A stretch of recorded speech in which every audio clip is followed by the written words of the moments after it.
Welcome to the Tragedy Academy, a show created to bridge societal divides in a judgment-free zone using candor and humor. My name is Jay, and today I am joined by Kristal Clear, founder of Rock, Paper, Scissors Foundation. She's an entrepreneur, certified trauma coach, published author, and a licensed pastor, which I want to talk about later. I love that. Did they really? Wait, so did my team really yes, they did. that part? They dropped a manhole cover, not a dime. They dropped a manhole cover. I love that though. Oh, I have a question later about it. So I'm glad they put it in there, and hopefully you're glad they did then. oh no, hey, you know what we said, we're going with the flow. Right? This is what we do. We talk about everything. You know, what makes you and why you have the passions you have and what you're bringing to the table that people can learn from. So Absolutely. Rock, Paper, Scissors Foundation focuses on some pretty traumatic events for people. But before we get into that, why don't you introduce yourself, tell us who you are, where you're at, and let us get to know you. So I get to be the founder of Rock, Paper, Scissors, and I go by Kristal Clear. If you want to be transparent, my last name was Clark. Was that a pun? Hold on. Was that a pun? Did you just make a dad joke? I need to hear that. If you want to be transparent, Kristal Clear is not. Come on now. That was beautiful. That was be a little petty. Oh, I love that. A little petty. I can step into those zones. Before I introduce myself, it's funny because I am the woman that I feel like some of the men will sit and be like, "You're a unicorn. Women don't think like you," like the bro code thing. Even though I'm a girl, I can still get it. But so I get to be the founder of a nonprofit called Rock, Paper, Scissors Foundation. And it's rock, no matter what you throw at me. Paper, no matter how you crumble me. Scissors, no matter how you cut me, I'm an overcomer. And we just simply give a voice to those that have been silenced by any form of sexual, emotional, physical abuse, human trafficking, and awareness and prevention. And that's for everyone. Our platform for mental health, we rally around the world for everyone, but we do focus on the brown and Black communities with the mental health piece because of the stigma in culturally and the stigma in the church with mental health. And so I would like to say that I'm a disruptor. And what that means is I like to go in a place and shake things up because I'm a truth teller and I uncover it. Just because it glitters doesn't mean that it's gold. And so I like to walk directly through things and not around them so that way we can unpack things in a place of like honesty. And that's why it's the Kristal Clear and the transparency cut. That's why. I love it. There's so many people that are phony. I couldn't agree more. As you've seen, our logo features masks. We talk about it a lot on the show. I feel like that we are issued masks from our parents and upbringings at a certain age. It creates a character, an ego, a persona. Unfortunately, we even tack on multiple personas to that as we grow up. I cannot begin to fathom the reality that is coming up as an African American in the United States, having to portray themselves in so many different manners that are inauthentic in order to accomplish the bare necessities to survive. So the fractures within the mental health community that is that population cannot be paid attention to enough. You're so absolutely right, because it's almost like you speak out and you look for help and then you're considered crazy or either, seriously, literally you're considered crazy. What's wrong with her? Well, you know, she crazy. Well, you know, she got to take medicine. Well, I don't know what's wrong. Well, then what's wrong? Does she even know the Lord? Like, does she even go to church? Well, why don't she pray about it? No, honey, that's not going necessarily. No, that's the ignorance of. It is. That is the ignorance of people. And I'm like, what? But then it's the part of it that if I show these scars to someone else, depending on where someone's maturity level is and their perspective, if I show these scars to someone else that does not look like me, I've always been told, not me per se, I'm using an example. I've been told that in these other spaces and communities, I'm not safe. So now they're going to judge me. And they're already looking at me like I don't belong because I don't look like them or I don't move like them. Or maybe there's an entitlement on them that makes them feel that I don't deserve the same things in life that other people here deserve. It's a sticky thing. It's no different than a woman being in corporate America and you being a whole boss and you can sit with men and you honor them and you're excited about how great they are and how much they can accomplish. But then, you have something to bring to the table too. And somebody's looking like, why is she here? Why's Karen here? Who told her she had a voice? Even though she's got a whole Harvard education and a great perspective and knows how to see the world in color outside of the lines. Insecurity is a fickle bitch, ain't it? Oh, fickle. Talk about fickle tickle. Like that thing will choke you. Those gentlemen are not in a position to feel entitled to their scenario. They're actually telling you with every look of disgust, aggravation, or whatever it is, that they don't deserve to be there. They know it. And now they feel inferior and ashamed of themselves. And what's the easiest way to take somebody else down, a woman or a woman of color, is to what? Degrade their ability to perform, tell them that they don't belong to be there, treat them as if they were in a kitchen or something stupid like that, come up with remarks, snide shit. I hate the corporate world for these things. It's one of the reasons why I left it. It's watching my peers, women, people of color, minorities, those are my peers, right? Having to fight a different struggle to get the same thing. I recognize this because I grew up with shit, like absolute shit. I had the drugs and the middle of nowhere and the food stamps and all that shit. But so you saw it all.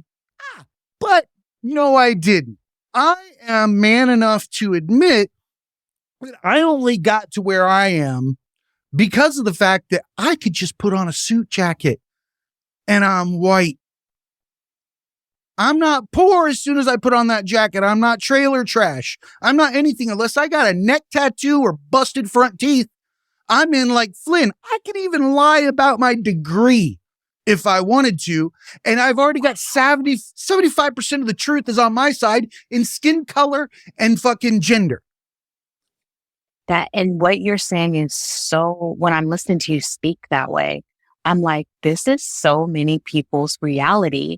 So some people can show up in a scenario and no matter what they look like, what gender they are, there's not a 75% on their side. There's like 20%. But then this is where Let's start the 50-yard dash at the 25-yard line.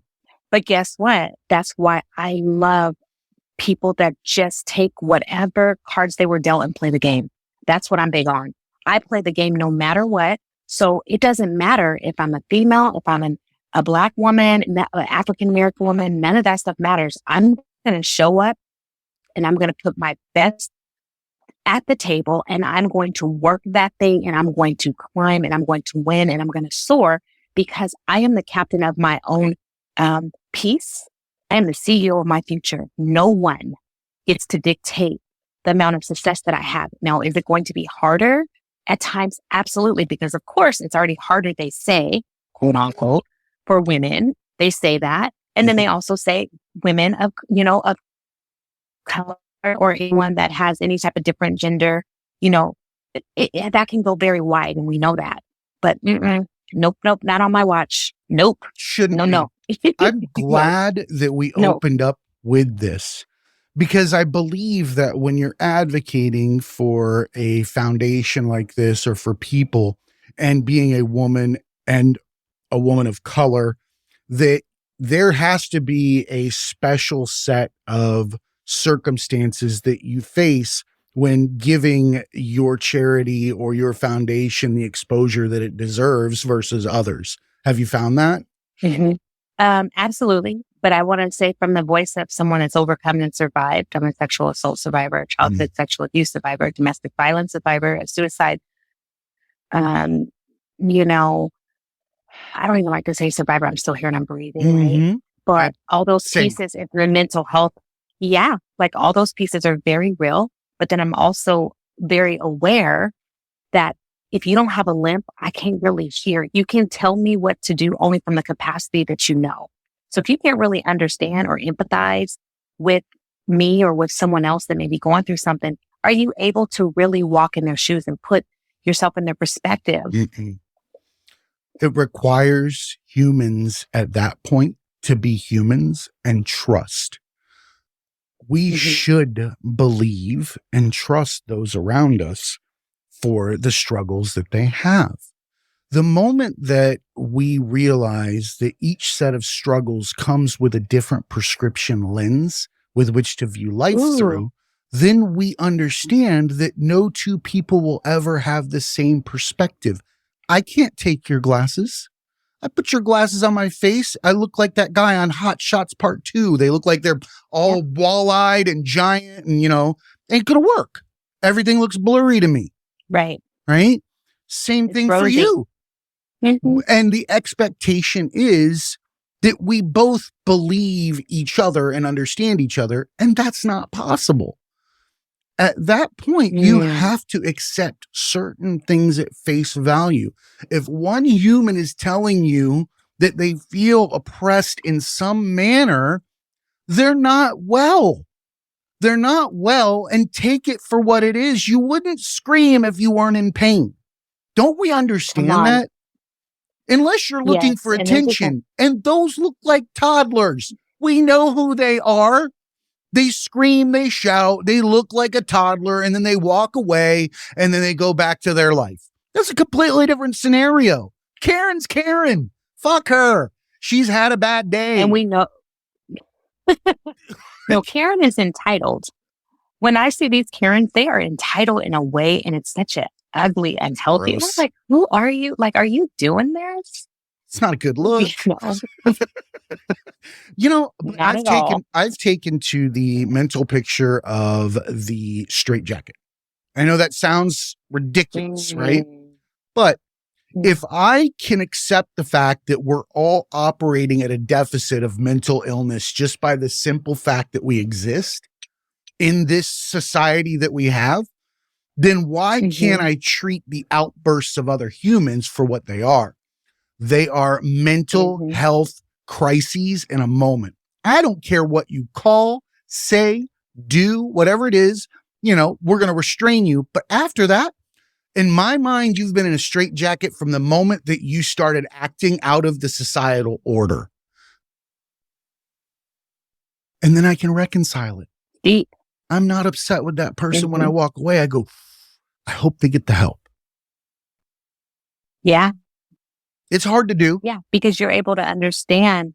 It's very hard to do, but I think that with time, you're able to understand, wait, something's different here, and is this really the real issue, or is there a root cause of something, or is there something that they're trying to say without saying it? A lot of times people are crying for help, and I just want to go back to something you were saying. I can remember people looking me in the eyes and not having enough discernment or not enough, wit to be able to look at me and say, hey, she's bleeding. They're looking at me. They're looking at the surface part of me, but they're looking at me in the eyes, and they can't see that I'm screaming for help on the inside. And that's tragic. But I'll tell you, when you're looking at that situation and you're living in it, there has to be an understanding that the person watching you will not have the same picture either. They won't understand you. Yes. And we do have a gift. There's a gift given with trauma at an early age. That gift that's given is a word that you said, discernment. Discernment comes from those moments in life that show you that it's not all roses, and that not all people that approach you are going to be kind. They will have fractious intentions. They are coming after you. And now everybody has that first and then acceptance after. We will look at people and see the smallest changes in their demeanor and recognize they are nefarious, right? Wow. But if you grew up in a loving, conditioned location where you were fed your understandings over time, whatever it is, it's just a societal input. I don't care where it comes from. But you're not going to have the lenses to recognize who's fucked up around you. Can't see them. Everybody looks like shiny, happy people, like a fucking REM song. I also say a lot of times one thing that I personally work on, and I don't know, it's the cross contamination. So am I saying stuff from the 12-year-old girl that's still hollering out for acceptance and affection? Or am I seeing stuff from the woman that's sitting here? Is my little girl trying to go back now that I know what I felt that I did not have and rescue an old version of my new self? Because what it looked like before, it's not going to look like because I've grown into the new. Mine's I think people being attached to the old. Yes. It's designed Mine to is a lie. liar. It's designed to lie to you. Why? Because it's there to protect you. And it treats every interaction just as bad as another. It can be a saber-toothed tiger or a narcissistic brother, or it doesn't matter. Fight or flight. And then from that day forward, I'm going to get protective thoughts to keep me away from that situation. I don't want my heart to hurt again. I don't even know that my heart hurts. I don't know my heart hurts because my mind is telling me. My mind's the one telling me that I'm okay. You're so good. This is so good. This is so profound because I was having that conversation just within the last 24 hours. Like, wait a minute, how do we get to a place? Well, that helps. We all are. I think that we're on the precipice of a just amazing change. But in order to move directions, a pendulum must reach its highest point. That's going to hurt because we're talking about the opposite of empathy. The highest, coming back? And once you get to the highest point, it's coming back. So it's your job to stay on the mountain and not fall back down. It 100% is. And the onus is on people like you and I and those that have found the calling that is in their life to act upon it. Because, like you said, you don't like to sit still. You like to affect change. You want to be a disruptor. That's the only way anything happens in life. The only thing permanent in this world is what? Change. So if we're here to change and we're sitting on our ass, we're disrespecting life. We're supposed to be constantly moving. And you can choose. Do I want to do things that help others? Or do I want to do things that furthers the fucking cause of sitting on a couch and complaining about existence? It's only two choices you have, right? Hey. We're talking about mental health right now. And I think that's a beautiful place to start when we're walking into a foundation like yourself, because my heart hurts for every one of these scenarios and for these people, not just for the traumatic situation, but more so for the aftermath. And the aftermath is that mental health situation and crises that all of them live in, coming out of, whatever happened to them to end up being someone that you guys are working with. And I, just from this conversation, I believe that that is something that you advocate for these people so that they can find the freedom from the shackles that is something that is not in the present. You're absolutely right. I want to give you a chance to talk about what it is that you guys are working on, who you're affecting. Give me the elevator pitch. I'm going to give you the meat and potatoes. Let's do it. With some gravy. So some of the things that we get to do right now that I'm very passionate about, I'm going to just go to our Lily program first. And that is very important to me. Our Lily program is a program that we have in the schools, and it's around middle school girls and high school girls. We've had the program as well in elementary school. But this program has helped. I remember, I can't say the young lady's name on air, so we're just going to call her G. One of the girls that we got to help, she spoke out, and she spoke out about her mom's husband that was sexually assaulting her on a regular basis. Guess who gets those? They trust us. They trust me. She told us she was able to get the help she needed. The school obviously was in it, CPS, Child Protective Services. And this thing went to court, and she's now in a foster home. And I said, G, I'm so sorry. You're 11 years old. I'm so sorry that this happened to you. And how do you feel? She said, I feel great. And I said, great. She said, I feel good because I feel safe now. And she said, and I feel like I'm going to help a lot of people later. So with this, I get an opportunity sometimes to like speak to the youth. There'll be 4,000 students. And after It will be 4,000 students, well, thank you for saying that. We will in a pastor's voice, I'll say, prophesy then. I'll go preach. I love that. I love that. And so these kids, by the time I'm done, each time 5 or 6 of them will come out and they're like, just like G, my uncle was doing this, or one wasn't strong enough. She didn't realize that the uncle was doing it, and she stood up and we got them some help and some counseling, and the family was all messed up, right? For a second, but the truth was out.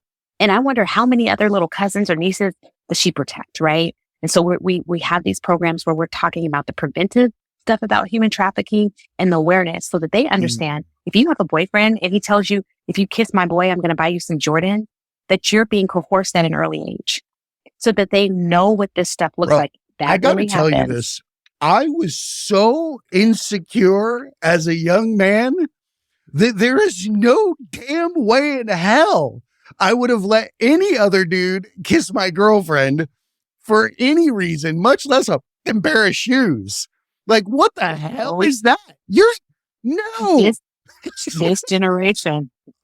When I chose, it is something new. But I'm willing to admit, 16-year-old me, I would have had a heart attack watching my girlfriend kiss somebody else.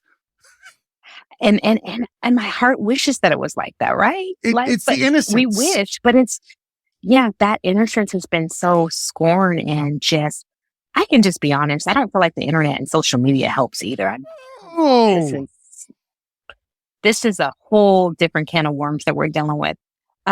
If you want me to stay, I'll stay because I can get going. No, I'm going to stay back on the foundation really quick. Keep going. Because this is the deal. When we start talking about the internet, I just wanted to be like, I'm with the foundation. And so I do in this moment want to acknowledge that a lot of the comparison, a lot of the young ladies and guys not feeling like they're good enough, this whole highlight reel, this whole influencer, which I commend a great, entrepreneur that is able to take their skills and use social media and build an empire or build signs off it. I'm all for that. That's not what we're talking about. We're talking about the children and the grown-up people that aren't able to see past that, and they're comparing, which is a me issue. It's not an influencer issue. It's the person's issue. Always will be, but that's not how you can direct that approach to healing the scenario, because then everybody's just going to say, no, it could never be me.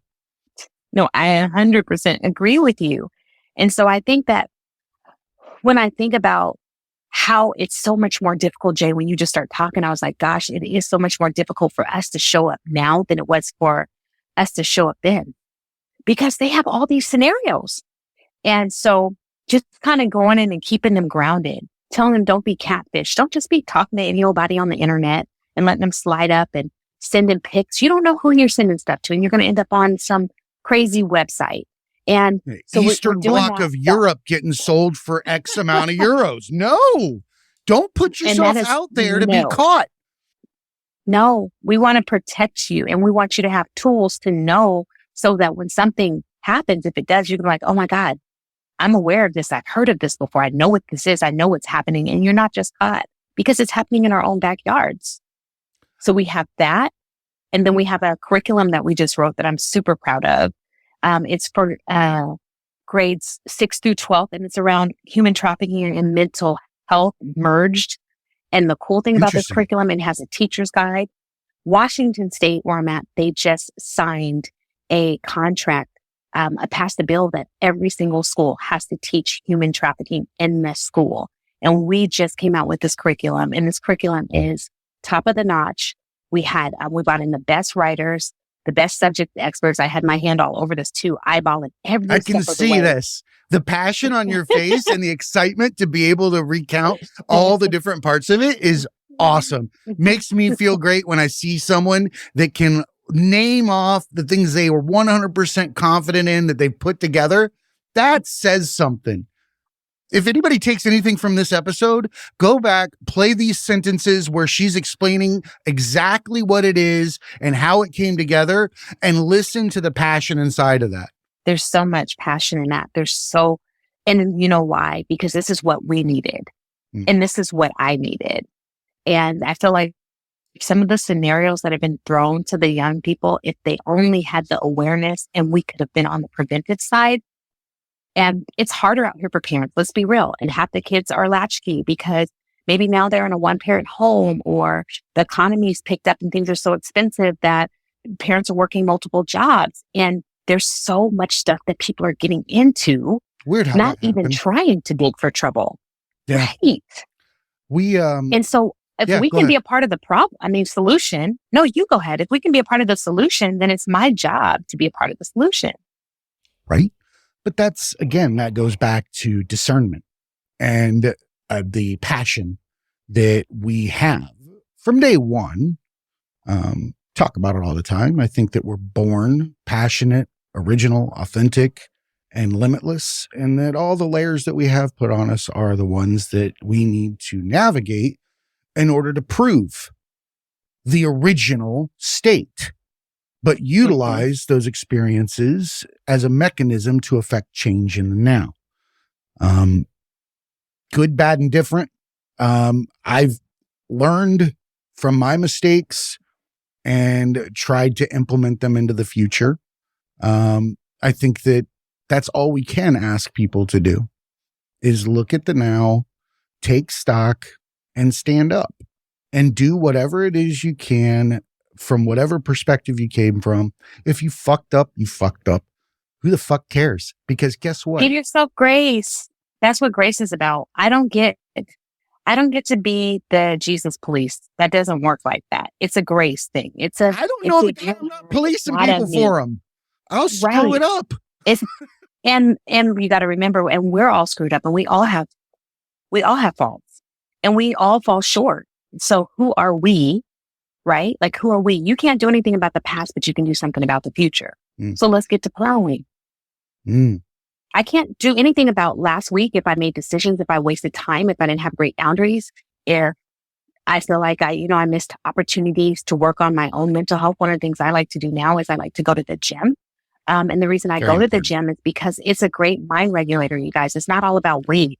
It's about being able to get to moving and commanding your day to line up with what you expect. It's also because our natural self, Jay, we just want to lay around we want to, like you said, our heart and our mind don't know what it's doing. We just want to sit in those moments. I like that we'll watch a horror movie and try to relax at the same time with a brain that doesn't know the difference between the two. As far as absorbing the content, we're not relaxing. You're like, oh. No, we're wasting that moment. We're giving it away once again. And someone like yourself has taken the reins of this cart and said, you know what, I'm going to give people something worthwhile with the moments that they won't donate to themselves or will give to Netflix or whoever else. That's why it's important when you're a creator or you're running an operation or a foundation that you become you know what? This is a great place to stop on the preacher portion, right? Yeah. The reason why I say this is because I am enamored with the preacher. Always have been. I grew up in the South, and preachers are a staple in the Bible Belt. And I think that there are two different types. And I think this is I'm more enamored with character, to be honest with you. And I'll explain. I just feel like that's a title. It is. And here's my reasoning behind this. I think that there is passionate testification or testifying. I think I made that word up just now. And then that's okay. I like it though. It sounds good. I love a lot it. of syllables. I want to use it. That's a whole hashtag. The other is simply a convincer. If you're trying to convince me of what you're selling or your opinion or your outlook or what you believe in, I don't want it. I don't want it because you don't believe in it. You don't believe in it strong enough for me to find it on my own. Rather than being a lighthouse and standing there, and then that preacher will make you want to go out and fight with the 300 and fucking with the Spartans. to get things done. Yes. The one that's not convincing me and believes what they're saying, and I'm not even a religious person. I take the tenets. All of them got great tenets. I'll take the tenets. And if somebody's telling me to do good shit and they believe that we should be doing good shit, that's the guy I want to sit in front of, or the woman I want to sit in front of. Not the person that's trying to convince me, because if you need to convince people, then you probably don't believe it yourself. Nope. I want to know that you're walking it out. And I'm not interested. And to be honest, that's why I laughed earlier when you said, they have your pastor on here. And I said, huh? Because I'm more convinced. It means more to me, to my character to stand for itself. The title means nothing. I don't even use that title when I'm out and about. I don't need that. You should feel love from people, whether they're a pastor, if they're a podcaster, if they're a business person. Your character will speak for itself. Agreed. And do you know what I mean? Like in that There's regard. a caveat to that. I want to help you with that real quick. Right? Let's go for it. We've lived in a society long enough that title, while it has the connotations of more recent understandings that give it, different outlooks from people, it's picked apart. But that title still holds a certain amount of reverence. Not just reverence, of sanctuary. That's beautiful. I like that. When they used to do this in the medieval times, you were getting chased by somebody or the law or whatever it was, I think, and you would run to where? A church. Yeah. And you would declare what? Sanctuary. Mm-hmm. Yeah. And if someone has taken the time to dedicate to a profession that is to give back through their religion and express those tenets, I think that it's admirable that title is maintained despite the negative connotations that other people have brought to it, so that those that have had it given to them for so long as the sanctuary that's out there, even if it's one, they can find that solace, or at least get the bravery to run to you for help. It can be a burden. I love that. But it's a door. No, I honestly believe that. And I think that that's a very good point. What you just said is very true. I agree with you 100%. I think for me, when we talk about, I just want every single person, like in this space, I'm relational with the Lord and not religious. So I want every single person to know that I can hear them and that they can sit with me, whether I understand what they're going through or the way that they do things. And with me being a truth teller and not watering down what I believe, but showing love and acceptance. That's so important to me. Sounds like every tenet in the religion. That's why sometimes for me, even though I'm grateful, that, hey, I get to be a pastor. I'm grateful for that. I don't take that lightly. But the focal point for me is I just want, when I walk in that space, that you feel that love from me, because it's just that it's what we need. It's what I've needed, right? When we went back to the beginning stages of, like we were talking in the beginning of the podcast, and we were just talking about people not even being able to express their dysfunctions, their challenges, their mental health thing. I want to hear what you have to say, because I want to see you better and not bitter. Like, I want to hold that space for you.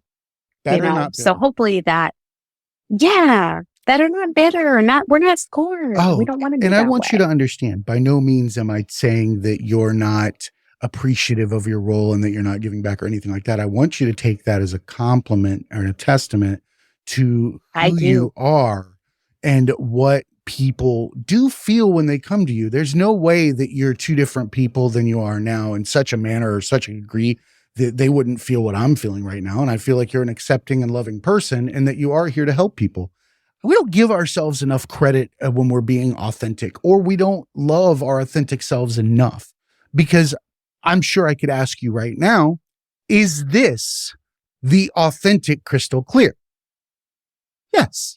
And I would say, yeah, absolutely. Because the authentic Kristal Clear knows that I'm honored to even be in this space to see what our conversation's like and what I can learn and what we're gleaning from each other, right? And how we can deposit something into your listeners' ears that they think is just a small conversation, but it'll be a spark for later, or an awareness, or even through the little conversation we just had about human trafficking. If someone is able to hear that for their granddaughter, their niece, or, their girlfriend or what have you, then we're doing our job.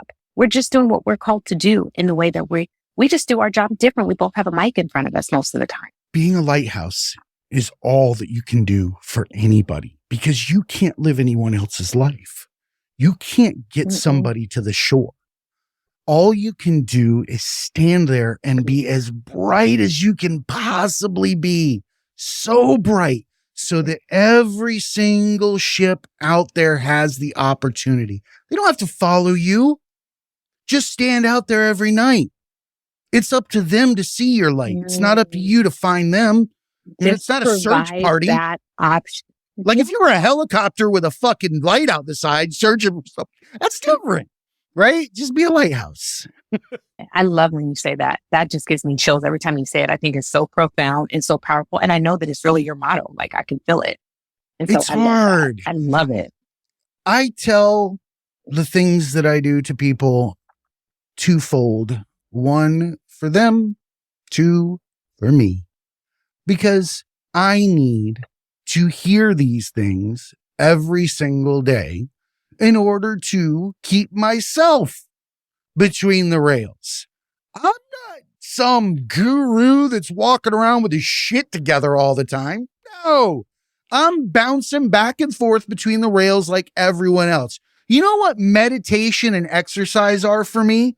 They're those stupid rails that you put on a bowling alley to keep me from hitting the fucking gutter. That's it. Keeps me in the lane of life. That's it. And going back to you saying that exercise is so important, you could not be more right. It's not about the image obtained through the efforts that you get in exercise. Oh, look at me. I'm fucking Mr. Muscles, whatever, or I've got this particular look. No. Right? Exercise is a method with which you wring stress and anxiety and those things out of your body. If the human body were a hand towel and stress and anxiety were water, exercise would be the method with which you cleanse yourself. Okay. You cannot be a clean cloth and wipe other people down if you're covered in shit. Don't nobody want that rag. If you're going to be a rag, be a rag. Like, no. But don't rub that rag on my face. No, thank you. Exactly, right? Go clean your rag. Exercise. Meditate. Scream bloody murder. Laugh. Laugh so hard it hurts.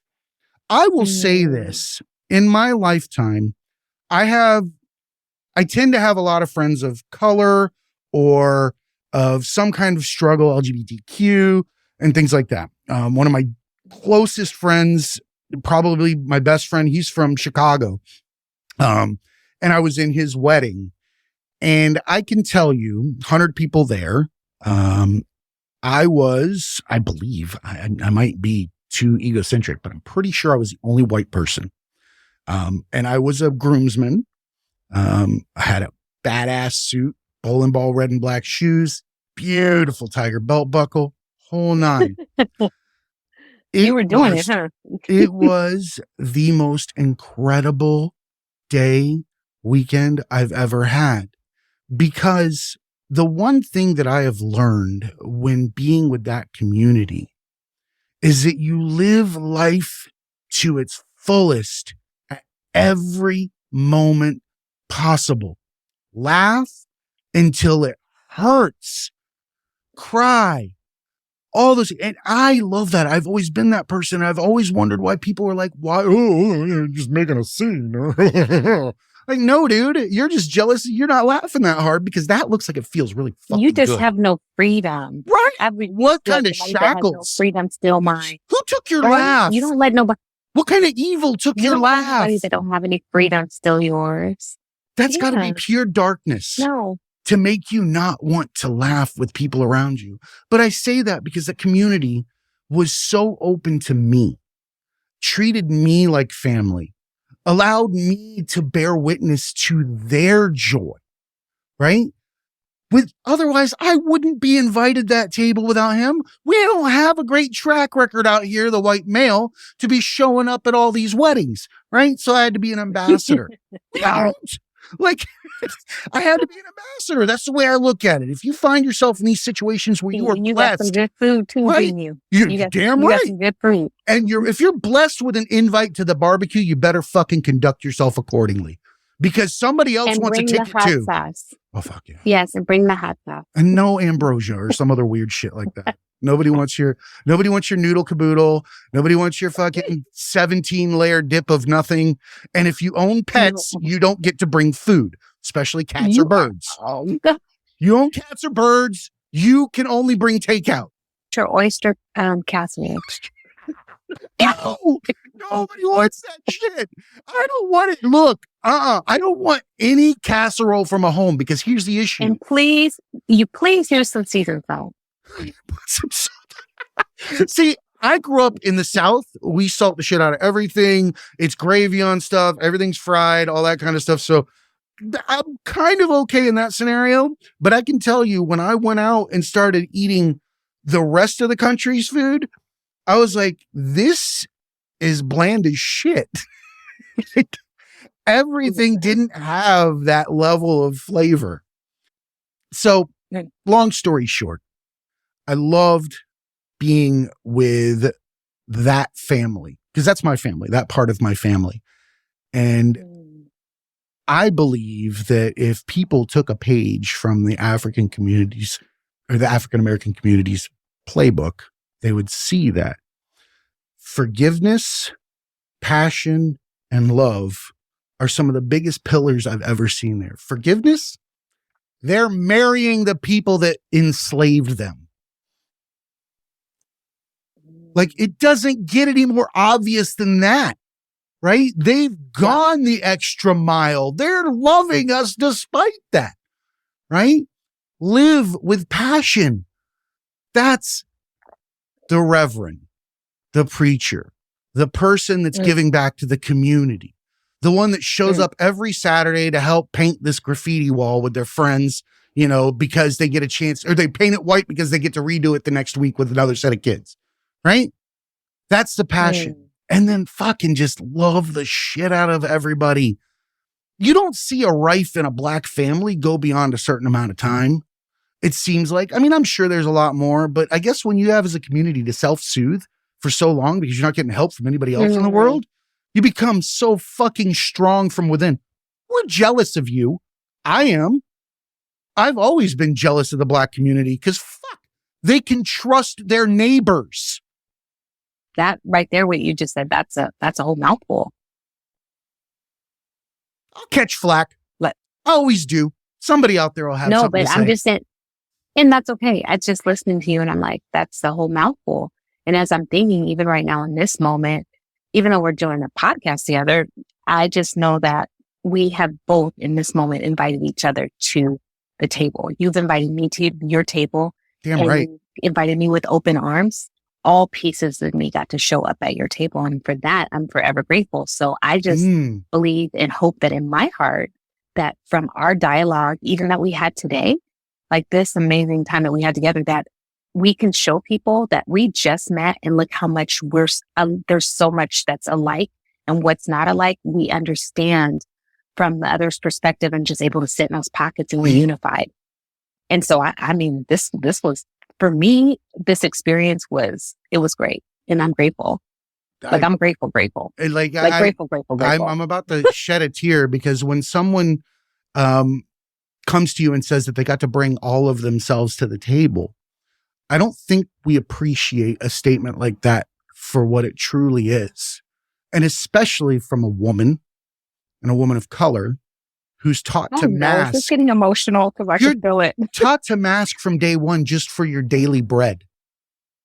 And to be someone that, to know that I have given you a space to be able to stand up and speak your truth makes every single bit of this worth it. If it were done today, I did my job. I could honestly turn the mic off and say, you know what? I did it. So thank you for giving me the confidence in what I'm doing and how I'm doing it so that I'll continue to do it. And the one thing I want to say, because I can feel we're segueing out, I want to say this really quick. Your heart. I'm grateful for your heart, because as long as your heart can continue to love and show hope, then we're winning. Because people like us, the lighthouse, we have to be able to keep our light bright, and our heart has to stay clean. It can't get junky. No. Because if we look at what's going out in the world, it's easy to do. But we have a stronger sense of hope and power within us that won't let us our light dim. So I will say this, for the strength and solidarity of all of us, if your light does need to dim, hang a sign and tell everybody why, so that they understand it happens to all of us and we can survive. Powerful. And I'm proud of myself on that one. Oh, that was powerful. And with that being said, let's come out with this. It's okay not to be okay, but it's not okay to stay stuck. So check in and check on your strong friends. Mental health matters. Genuinely appreciate it. I appreciate you so much. Thank you for dedicating your story to a larger cause. I appreciate you. I know the listeners will appreciate you. You're welcome back anytime you have a seat. Oh, bless you. That's so kind. We're getting ready for our next mental health check-in, which is going to be in Los Angeles. We just finished one in the Washington State area.